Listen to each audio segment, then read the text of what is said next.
সুখী হৈছোঁ আৰু ছোৱালীজনী আজি অসমৰ নাম এটা উজ্বলালে তাৰ কাৰণে মই আজি নথৈ সুখী কাৰণ আজি অশেষ কষ্ট কৰি ছোৱালীজনী অশেষ কষ্ট আৰু এই আমাৰ ৰাস্তা পদূলিটো দেখিছে আপোনালোকে কেনেকুৱা অৱস্থা ৰাস্তা পদূলি তাৰ মাজতে ছোৱালীজনী অশেষ কষ্ট দৌৰ মাৰে দৌৰা দৌৰি কৰে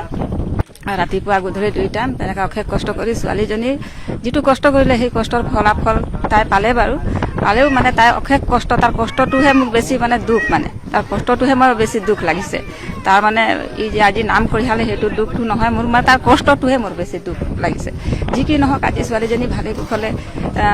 তাৰপৰা নেপালৰ পৰা আহি এতিয়া বেছ কেম্পত আছে আনন্দিত হৈছোঁ মোৰ ছোৱালীজনী আজি অশেষ কষ্ট কৰি এভাৰেষ্ট টিংগত গৈ গোটেই আমাৰ অসমবাসীৰ কাৰণে সুনাম কঢ়িয়াই আনিলে আৰু আমাৰ নিজৰ জাতি আদিবাসী জনগোষ্ঠীসকলৰ মাজত আৰু গোটেই অসমৰ এতিয়া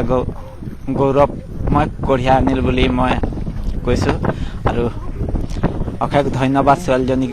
মোৰ নিজৰ ছোৱালীকে ধন্যবাদ দিছোঁ ৰাজ্যৰ আশীৰ্বাদ লগত আছে ভগৱানৰ আশীৰ্বাদত তাই যে এভাৰেষ্ট শৃংগ শিখৰ পৰা নাম কঢ়িয়াই আনিলে তাৰ বাবে মই অশেষ ধন্যবাদ দিছোঁ।